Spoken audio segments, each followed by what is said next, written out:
और आप सबके माध्यम से मैं जितने हमारे बिहार के एलिजिबल छात्र और छात्राएं हैं, बोर्ड ने एक बहुत ही महत्वपूर्ण मीटिंग की है। उस मीटिंग में जो भर्ती की प्रक्रिया है उसको किस तरह से पूरी तरह से पारदर्शी बनाया जाए, इस तरह से इम्पर्सोनेशन के केसेस को रोके जाए, इस तरह से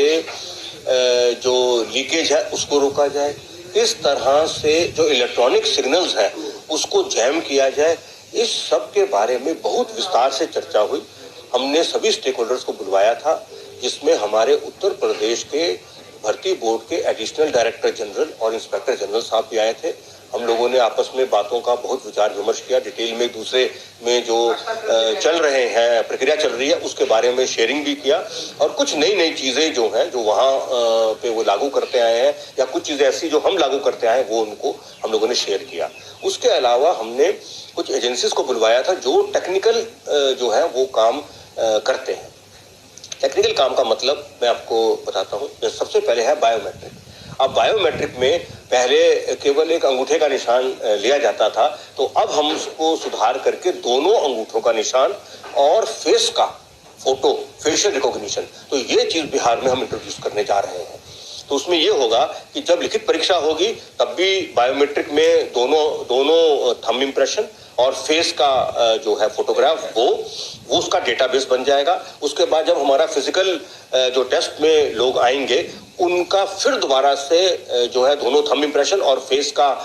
जो है वो फोटो होगा और उसको पुराने वाले से मिलाया जाएगा ताकि इम्पर्सोनेशन का केस नहीं हो सके। और जब अंतोगत्वा जब वो सिलेक्शन भी हो जाएगा, सिलेक्शन के समय हमें जानकारी दी गई है कि बायोमेट्रिक जो है वो वहां पर चेक नहीं करते, तो हम सिलेक्शन के बाद, मतलब सिलेक्शन के बाद में जब वो ज्वाइन करने जा रहे हैं तब भी हम वहां पर बायोमेट्रिक जो है वो चेक कराएंगे, ताकि वो बायोमेट्रिक का जो डेटा है वो बिल्कुल सेम डेटा रहे जो हमने फिजिकल टेस्ट में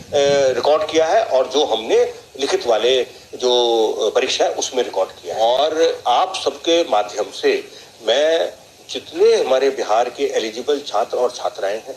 उनके अभिभावकगण, शिक्षकगण हैं, सभी से अनुरोध कर रहा हूं कि ये एक बहुत ही बढ़िया अपॉर्चुनिटी है और ये लंबे समय तक चलने वाली अपॉर्चुनिटी है। सब लोग दिन रात मेहनत करके अपने आप को जो है अब इस परीक्षा के सफल होने के लायक बनाएं, जिसमें अभिभावक गणों का रोल बहुत महत्वपूर्ण है, शिक्षक गणों का रोल भी बहुत महत्वपूर्ण है। ये जो मैकेनिज्म है वो सफिशिएंटली स्ट्रॉन्ग पहले से है, लेकिन हम इसको और जो है स्ट्रॉन्ग करेंगे। हम लोग ये भी सोच रहे हैं कि जो है वो जैमर जो है, ताकि इलेक्ट्रॉनिक सिग्नल को ब्लॉक किया जा सके, तो वो जैमर का कैसे उपयोग कर सकते हैं, क्योंकि ये भी टेक्नोलॉजी आ गई है, तो वो जैमर को भी हम उपयोग करने के बारे में सोचेंगे। लेकिन आप सबसे मैं फिर अनुरोध कर रहा हूं कि आपके माध्यम से जितने हमारे एलिजिबल जो बेटे और बेटियां हैं और उनके अभिभावकगण और शिक्षकगण पूरी तरह प्रेरित करें, दिन रात की मेहनत करके अपना कैरियर बनाएं और जो है अच्छी से अच्छी चीजें सीखें और पूरा भरोसा रखें, हमारे बोर्ड पर पूरा भरोसा रखें कि जो भी छात्र और छात्रा जो है वो प्रक्रिया का अक्षरशः पालन करेंगे और मेहनत करके आएंगे, उनका सिलेक्शन जरूर हो जाएगा। एक बारी में नहीं होगा तो दूसरी बार तैयारी होगी, तीसरी बार होगी।